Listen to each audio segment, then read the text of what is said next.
Welcome to the I'll Be Damned podcast, the podcast where weddings meet real talk. Hi, I'm Sara E., owner of Bliss Bridal Boutique and expert bridal stylist for 14 years of Sara E. Bridal. And I'm Terri, destination wedding specialist, wedding business coach from Terri Events and Master Weddings with Terri.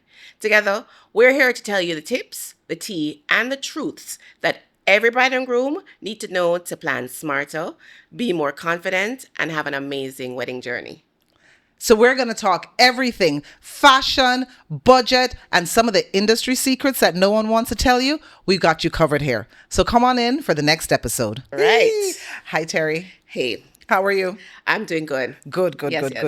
So today I wanted to talk about, because what I've been noticing on social media, especially on TikTok, is that there seems to be a trend with a lot of brides kind of complaining about the cost of weddings and they're really just going through the roof.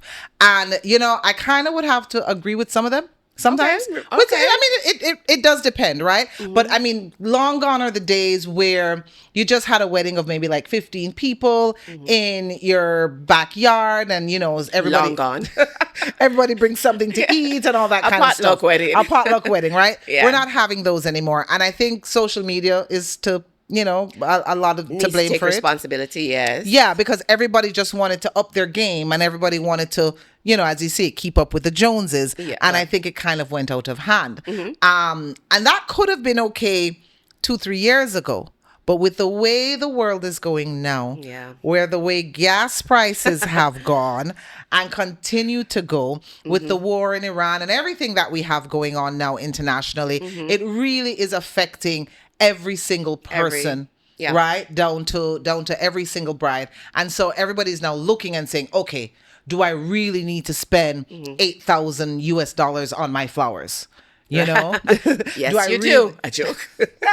Do I really need to have, this makeup artist or this hairstylist or this caterer? So what I wanted to talk about today is how you can, what I would say, not spend less, but spend well. Wisely, yeah. Yeah, spend wisely with all the different areas. So we're going to give you some areas where we think you can smartly cut back without really having a significant impact on the day, and areas where we think you got to keep that where it is. Yes. All right? Okay. All right. So I wanted to start talking about, let's just get the elephant out of the room. Let's just talk about wedding dresses. Okay.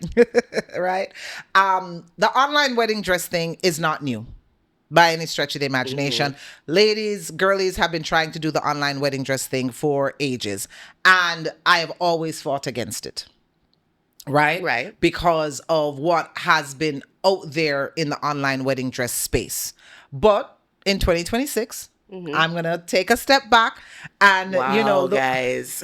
I know, right? And look at it a little bit differently, because things have definitely improved. Yeah. But in order for a bride to really be able to get the type of dress that she wants online, there are some red flags she needs to look out for. And there's some things that she needs to do, because again, it is spend smart and spend well. Right. And I do think there's a level of compromise that you have to be willing to take if you're going to shop online. And so for every bride, that's going to be different. Correct. But tell us about those red flags and what they need to really look out for. Okay, so the number one red flag for me is if you see a picture or a post of this beautiful, elegant, high-end, fully beaded, sleeved, princess ball gown, whatever it is, and you see that online for $150, red flag. Red flag over here, right? There is no way that a wedding dress of that caliber can be done for $150. Yeah, and I think, most of us, we're not, experts, but we can tell the difference between the top of the line bridal gown and that is, that's not. Well, that's not. Yeah. Excuse me. Yeah. So the thing is, if you see one of those dresses online and you see them for any less than $1,000 US, it's not the dress for you. What you will get a dress that might look similar to it. You're definitely going to get a low budget knockoff of it. The lace beaded fabric alone, right? Yeah. Wholesale is going to run anywhere from 100 to 200 US dollars per yard. You're looking at a wedding dress that's probably going to need, depending on how much, the train and everything is, you're probably going to need 3 to 5 yards. Yeah. And that's wholesale. They haven't constructed it yet and they haven't shipped it anywhere yet. So that's the first red flag, 100%. I mean, I've seen online on TikTok, brides who are doing a Sheen haul and wedding dress Sheen haul. And I'm not going to lie, some of the dresses actually look good. When they put them on, the structure, the support, for me, and I'm not an expert, I can see that on the wedding day, you're going to have to be pulling up, especially if you have big boobies. You know what I mean? So those are some of the things that you have to be looking at. So the price is great, but on the wedding day, you want to feel secure in your dress. You know what I mean? Right. And there's only so much alterations can do. Right. So my next red flag is if this particular manufacturer or vendor either doesn't have any reviews with real pictures of real brides, or they have a bunch of reviews and every single review is a 5-star, that's a red flag. Okay? Any manufacturer, any designer worth their salt should be comfortable putting pictures of their real brides and not AI pictures of brides, or not catalog pictures that they've taken from real designers' websites and they're just using it for advertising. So once it is that you're not seeing pictures or videos of real brides and real reviews, red flag. Automatically. Okay. Yeah. The next thing I would say is a red flag where the wedding dress is concerned is if the communication is poor, right? If you get ghosted or left unread after you've made your deposit, then we know where we're going. Or even before, because you would have some form of dialogue before. So those, one definitely. One would hope. Wow. So those are some of the red flags. But the major one, the first thing you need to look for is the price. If the price is too low, move on. Okay, rent a dress. There are very many reasonable boutiques, in not just in Jamaica but even in the States where dress rental is available. So look at that. Find a reputable boutique. Cool? Yeah. All right. So wedding dress. Check. All right. Another one I would say, go ahead. I'm a planner, so I'm going to support hiring a planner. Yeah. But I do see the value of incorporating AI in the planning process. So AI can never replace a planner, right? Because there are emotions involved, execution involved. But there are areas where you can get that support. AI doing checklists, doing mock-ups for your visual Pinterest boards, those sort of things. I definitely say use AI in that regard, right? And have a planner to support you in other aspects, logistics that you really need help with. But that will cut back on the planner bill, right? Because you may not need full service planning. Correct. You may get partial planning, or a lot of brides are opting for month of wedding coordination, right? Which I would only say if you are organized, detail-oriented, that is the best option for you. But if you know you're a busy individual, partial planning coupled with AI to cut down the costs. Right. Yeah. Like, know yourself. Like, if you're not ordinarily like a DIY detail, or your wedding day or wedding planning is not the time that you're going to decide to start doing DIY. No, you're going to stress yourself out.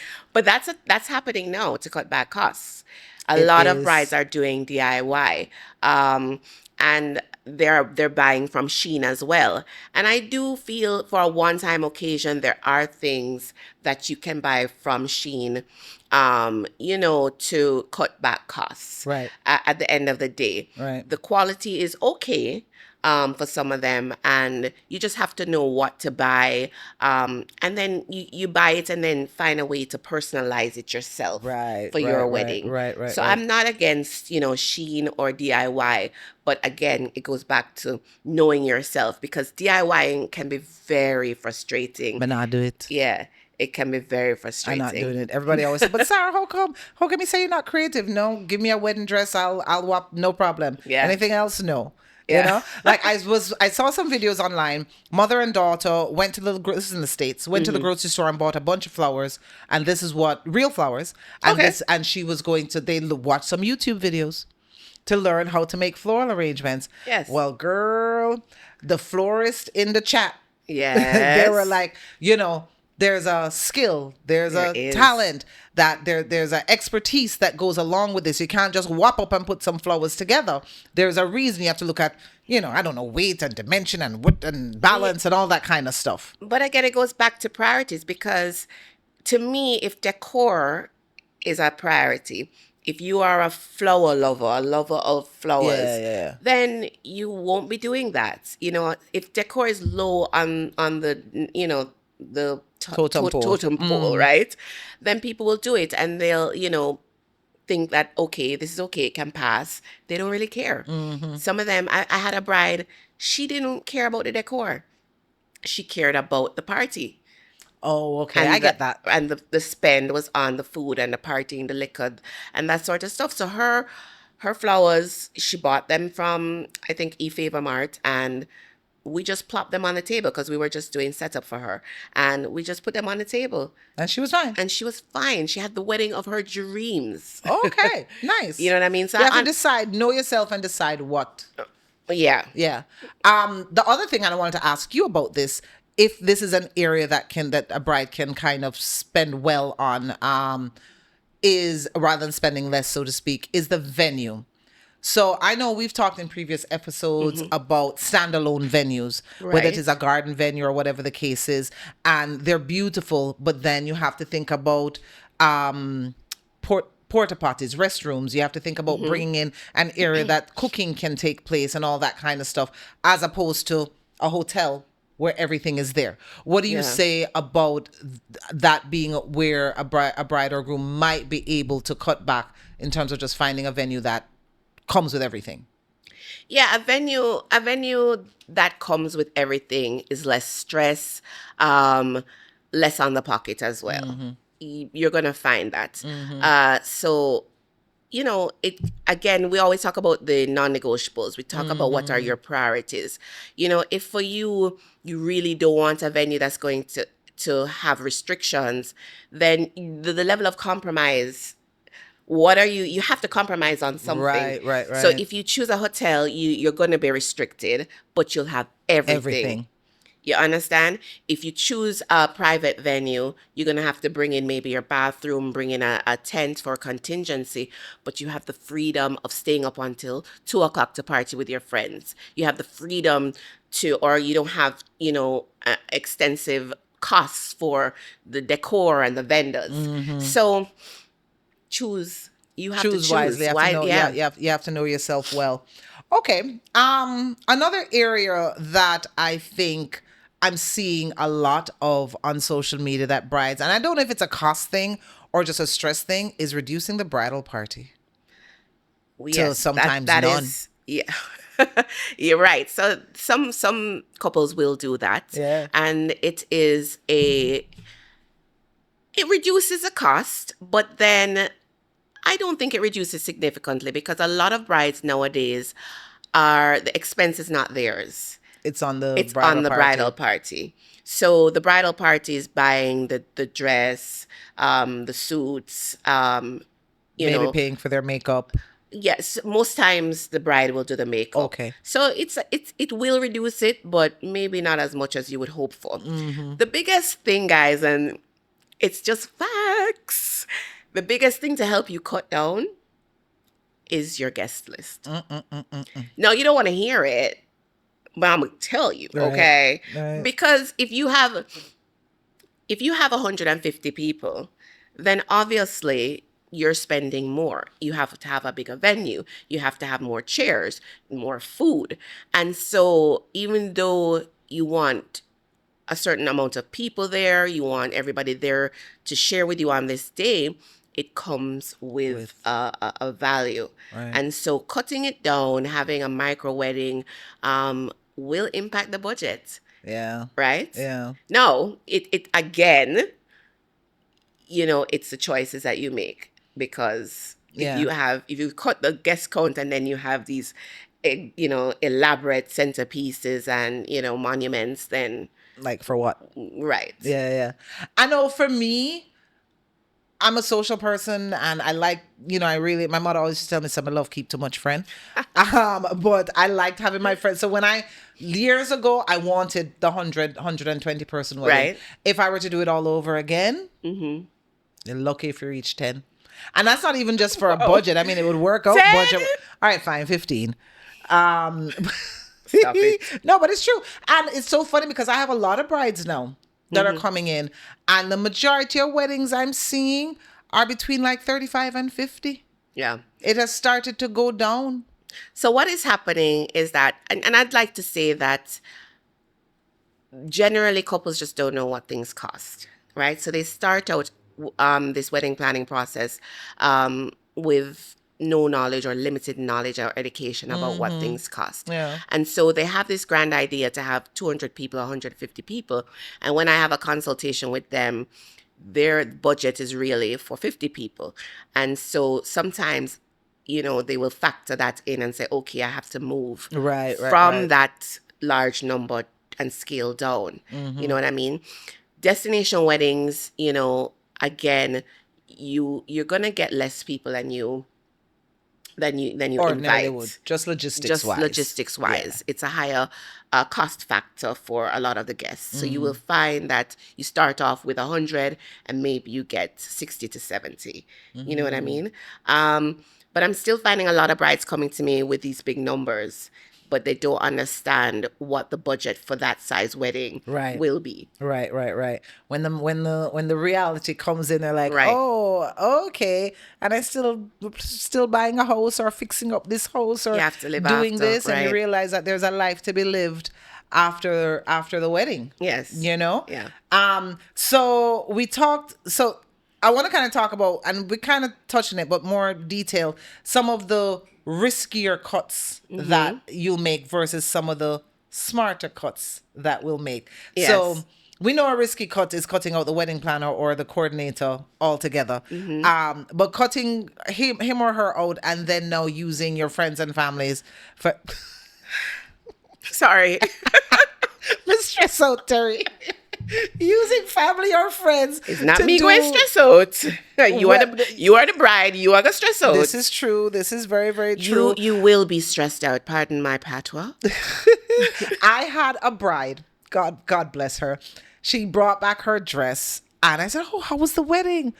And she was like, it was like just horrid. Horrid for all. The auntie did the cake came late, the cake fell. I mean, it was everything. And then I had a gentleman bring back a dress who was a guest at a wedding. I said, oh, how was the wedding?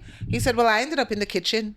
Yeah, He and a bunch of guests, he says, and the bride didn't realize that the catering cost did not include plates and knife and forks. Yeah. So somebody had to run out to the supermarket to get plates and knife and forks while other guests were in the kitchen. So, it's rough. It's rough. It's rough in those streets. It's rough in them streets. So you have to choose wisely. And a lot of venues now are requiring couples to have at a minimum a month of wedding coordinator. Oh, really? Yes, because that's nice. Because they don't want to deal with what you just said. Having all of this chaos, and that's what it is. Your wedding is going to be chaotic. You are going to live in regrets because, and I've seen it. I've provided decor for a bride, and her friend was the coordinator of the day, and I was speaking to this friend, I knew there was going to be issue, and I tried my best to support. But at some point in time, I have to say, you didn't want to hire me, and I understand that. But you put your faith in this person. There's only so much I can do at that point. You understand? Right. You get what you and get. It was, unfortunately, the wedding was chaotic. But I did the decor, and I left. And the DJ was calling me, and he's like, Terry, please come back. I said, nope. I'm like, I can't. I wasn't paid for that. I wasn't paid for that, yeah. You understand? Yeah. So it's something that you have to make a wise choice. Yeah. Yeah. It's one of the hardest things to do too as a vendor after you've been paid to provide X service, but the couple needs X plus Y. And you you don't know really how to manage that, I had that incident recently, and I have to do better setting my boundaries and sticking to my boundaries. Yeah. Another area that I'm seeing a lot on social media, because, fashion is cyclical. Yes. Everything comes back around. Mm-hmm. I saw where a young lady went to go try on her grandmother's wedding dress. That's nice. And it was the most beautiful thing ever. Really? Oh, it was so nice. Yeah. It looked like a dress that could be worn today. The only issue was that it was a little bit short. Mm-hmm. Right, but it had a detachable overskirt. It had the lace. Oh, it had an overskirt. Yes, girl. Had the lace sleeves. Had it was beautiful. Right. So what I'm seeing sometimes is some of these newer brides, these Gen Z. Thank you. They are literally going back to basics and getting heirloom dresses. I think that's amazing. Oh, it's beautiful. Yeah. Right? So if you as a bride looking for somewhere to cut, that's another place to cut. Right. The only thing I would ask you to understand is that alterations can be expensive. Mm-hmm. And you have to be okay with that, especially if you're in the States. Alterations are very expensive. Mm-hmm. Here, not so much. But here you have to make sure you find a seamstress or a tailor that has years of experience, and not just experience in sewing, but experience in working with wedding dresses. Mm-hmm.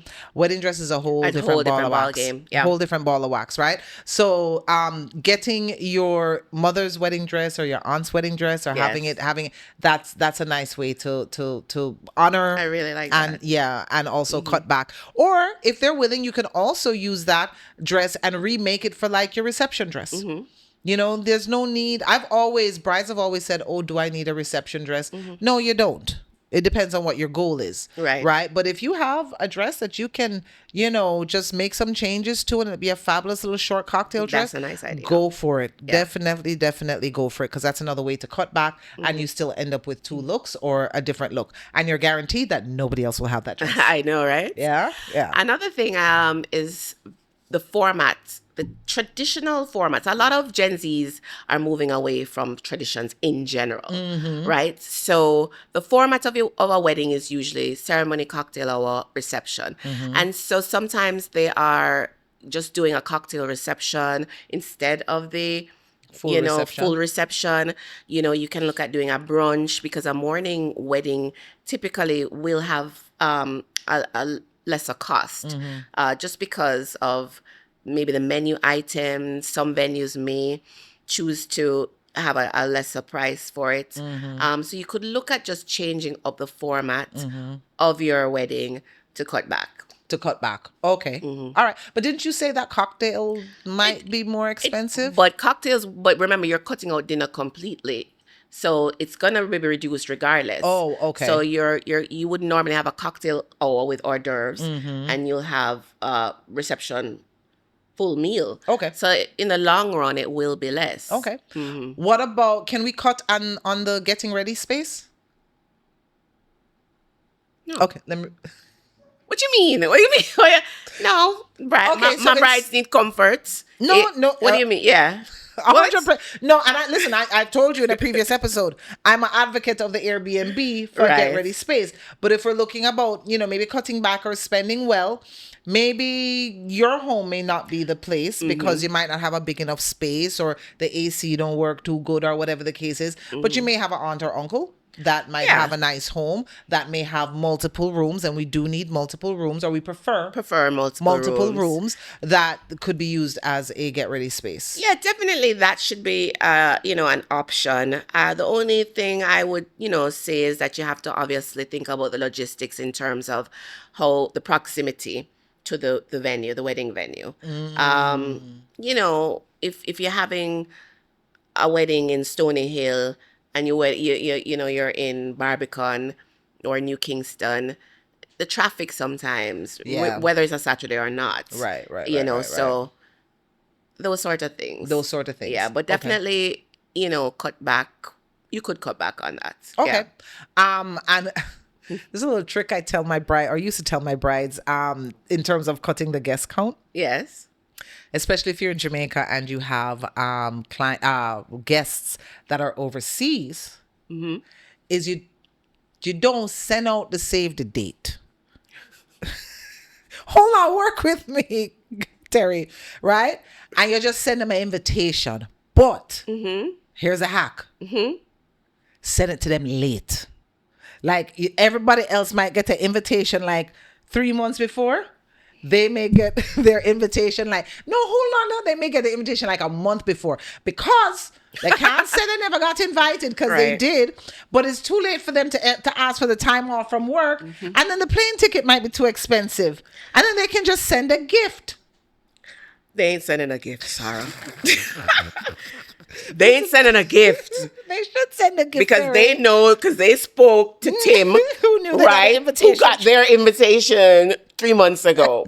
You ain't getting a gift. And I say you can do it with everybody. Like you can't do it with your auntie who is your mother's sister, but you might be able to do it with some longtime college friends or something like that. You know, so you don't have to look like the bad person. Oh, yeah, did you get the invitation? Or just if you have to do that to me, if you have to do that, they shouldn't be on the list at all.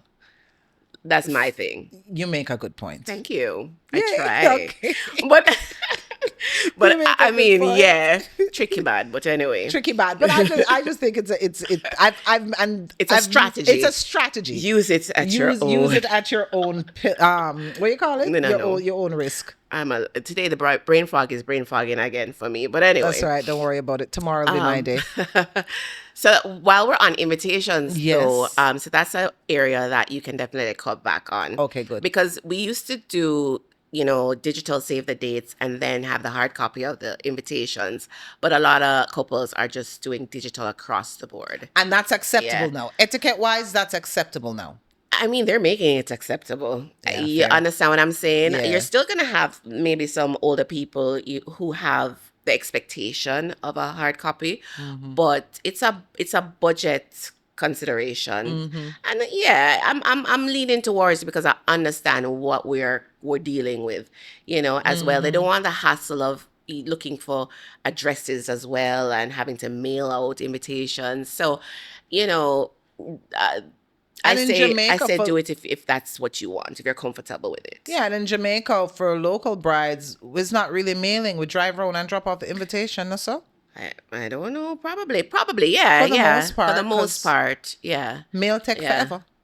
And everybody's close by, and it's an opportunity to kind of say hi to everybody as well. So I don't have a problem with that. Yeah. But the digital just it's practical. It's practical. It just makes sense in this digital age. Yeah. They're cutting back on the program, so they're doing, as we spoke about, on another episode, the QR codes. Right. So they're some people just don't even think that a program is necessary. Everybody know the formats of a wedding, right? That's somebody, Sarah, right? And definitely do you if that's how you want to cut back. You can just have a sign which gives the times for the different things. Yeah. So let me ask you, in kind of wrapping up the topic a little bit, do you think that if there was a bride that took all of our advice, good, so she DIY'd some stuff, she got a quality dress online. Yes. She cut back the bridal party. She did a cocktail reception instead of a dinner reception. She did all those things. Do you think she may feel like people may come and be like, oh boy, look how she cheaped this out. Or she might feel like she didn't get the full thing. Do you think a bride can do all of that and still feel like she had the wedding that she wanted to have? Again, it's a compromise. How much are you compromising? As much as possible, you should be able to feel with the compromises that you make that the end result is what you wanted. Because nobody's, we understand budget, but nobody's asking you to compromise and just have something that you really are not going to enjoy. And part of it too is the experience that you're going to have. So maybe you compromised on the flower arrangements, but did you have a blast at the after party? Right. Did you catch up with friends? Did you get to see family members that you didn't see in years? That makes the experience as well, apart from the decor. Did you get the DJ that you wanted, even though, you didn't send out digital invites? Right. Those compromises should still leave you with a wedding that you want. Right. Yeah. Right.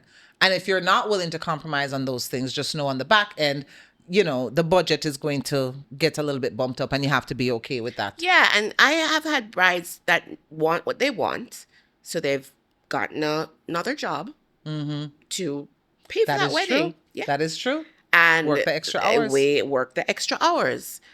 Do what you need to do, and there's nothing wrong with that if you can. Right. They've cut back on certain on their standard of living to make it to get what they want. To make it happen. Yeah, so those are things that you can think about. Proper planning is important at the end of the day. If you do not have the budget, but you don't want to compromise on things, then maybe you push back your wedding date. You understand what I'm saying?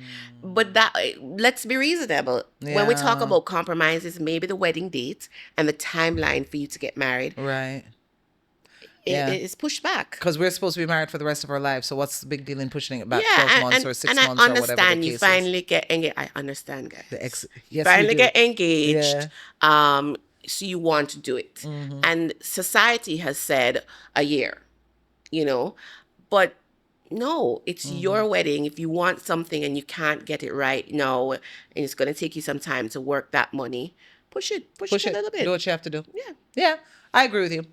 I think just to kind of close it off, like I said at the top of this, it's not about spending less, it's about spending well, right? It's about making sure that you have, if you can't have everything you want, you have a lot of what you want. Yeah. And you haven't completely broken the bank. Yeah, but what I would like to just point out is that weddings are going to increase in cost because of what's happening currently with the war, with inflation, with gas prices. Now, there are there are discussions that you're going to have with all of your vendors, with your venues. Can you lock in prices? Can you lock in exchange rates? Very good. What are some of the, you just have to plan for prices to escalate. A floral vendor is not going to lock in a price. Let's just put that there. Right. Because they're going to ship in the flowers. And that's, it's, supply chains, it's going to change. Timeline, things are going to change. So having a contingency in your budget is even more important now so that you're not tearing out your hair, right? So you have to make sure that those sort of contingencies and mitigation are put in for your wedding. Like think That's of your beautiful wedding as a business. Yeah. When you're doing your budget for 2027, for 2028, things are going to increase, and it's not because of vendors. Correct. It's because of what's happening globally. That's a beautiful, beautiful point, Terry, because one of the things I was thinking about, and I'm glad you brought that up because it brings us to this, think about, because of gas prices and that sort of thing, a lot of vendors that are not in your immediate area, we all charge traveling.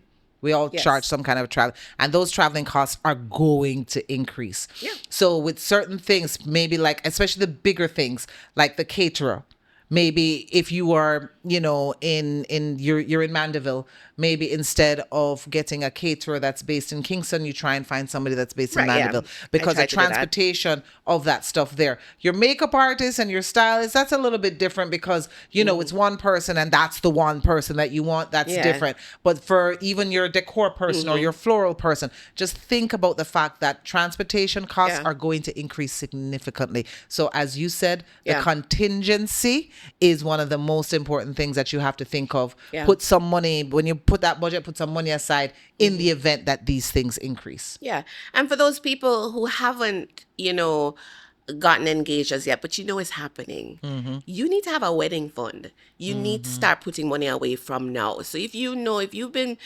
talking about it, or if you've been pressuring him, hey, put away money. Facts. Come on, man.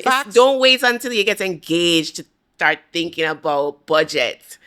Plan ahead, people. And I would say, just make sure that you know that is where it's going. But if you're not sure and you're still putting it away, if it don't go that way, at least you have a little savings. You can put it on a girl's trip or something if it doesn't work.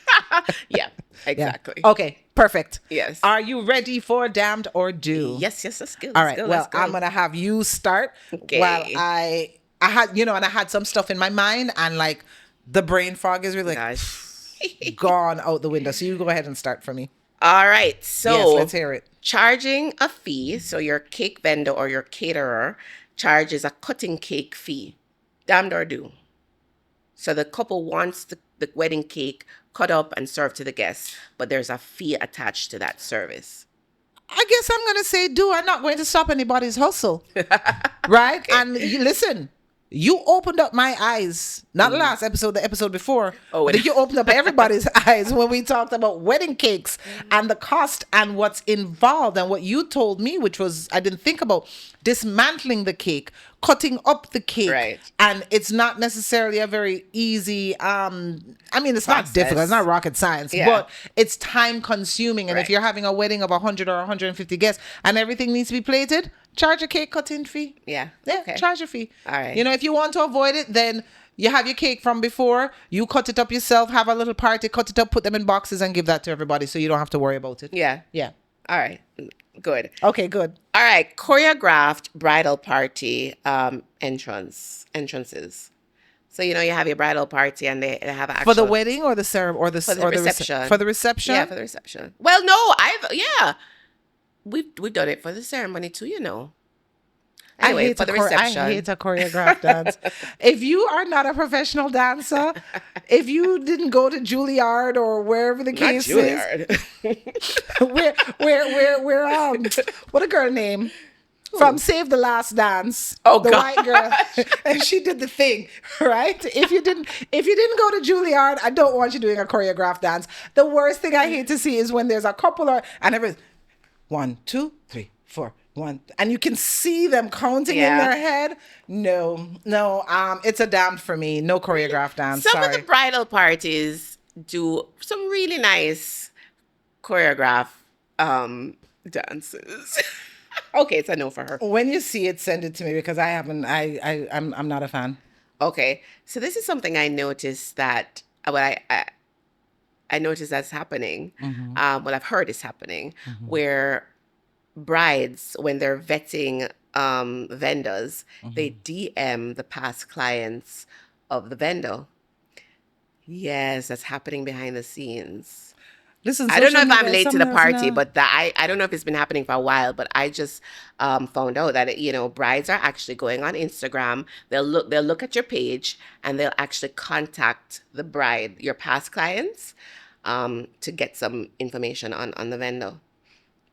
Ooh, that's tough. That's tough, Terry, because I understand why. Right? But to a certain extent, it kind of feels like an invasion of privacy. But then the expectation of privacy in 2026 is unrealistic. I'm gonna go with damned. I don't like it. Oh, really? Okay. But I don't.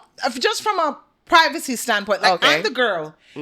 If you and I are talking and you say, oh, I've been trying to reach such and such. Yeah. And it's like, oh, well, I know such and such. Can you give me his number? Yeah. Let me find out first. I'm not giving you someone's number unless I've gotten permission from them to give you the number. So I kind of feel like it's that, but on social media. But the expectation of privacy is done. Yeah. But I don't want random people emailing me or messaging me and saying, hey, how was this vendor? How was that vendor? I don't want to have to deal with that. Oh, well, it's What do you happening. think? I understand the perspective of the bride doing it. I don't feel uncomfortable because I know my brides are gonna get me that client. you know what I'm saying? If ands or buts about it, I know I'm gonna get positive feedback. It's weird, but I don't say damned. You say that? I don't. No. You say do? Yeah. Okay. Yeah. Your turn. Oh, gosh, I'm looking.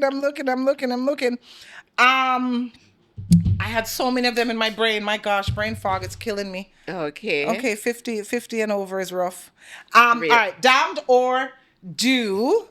I'm really, really struggling. You might have to edit this out. Okay. What about the 360 booths? Sorry. The 360. That's a damned. Really? It was a trend. Trends come, trends go. It was a trend. It went, and I think it needs to continue to move on. Photo booths, I think, are still a thing. Especially if they get a little picture to hold after. Then yeah. Right. Okay. All right. I have a damned or do. Yeah. Now that we're on the photography thing. Yes. Because people are still doing it. Disposable cameras at the table. Oh, yeah, I do. Nothing wrong. Where are we developing film now? No, it's not. Oh, Is gosh. what? Not film. Is what? God, I'm judging you so bad right Judging now. me. I'm 50. Leave me It's alone. like the Polaroid stuff. No, that's not the impression I got. Well, the ones I don't know what, I don't know. But from what I know is the Polaroids. The chip, right? They use chips as well, but Okay, can not we edit this films. part out? No, we're not editing it out. Completely. It's just okay. It's No, okay. there are still places We're that not develop judging film. you. Their color world is still around, but when last you step inside there? Never. Exactly. I don't know if they're developing film. They might be just doing Okay. passport pictures. You know what? Stop. Who out there is still developing film? Crickets. Let me know. Anyway. And I want to know where to develop film. May I get one camera and go develop some film? So no, I have been shamed. I've been shamed on my own podcast. I'm sorry, I didn't mean to. Oh gosh, God, forgive me. Why I said I didn't have no questions. Gonna have to do some damage control, guys. Come up with a question. Okay. But do. Okay. Damned or do. If you're having a wedding at like a family home, having a porta potty or letting them use the bathroom inside. It depends on the guest count. If it's a small wedding, using the bathroom inside is a do. If it's a large wedding, I would say anything over 30 people get a porta potty. Yeah. Okay, that's fair. Yeah. All right, last one. Damned or do, monogram dance floor. Do. I mean, sometimes I think it's a bit dated. I like to see graphics, like abstracts, and I don't think we do it a lot. But I like to see different abstract designs on a dance floor. But the couples still like it. Yeah. They really still like the monogram. So Okay. yeah. What does something like that cost?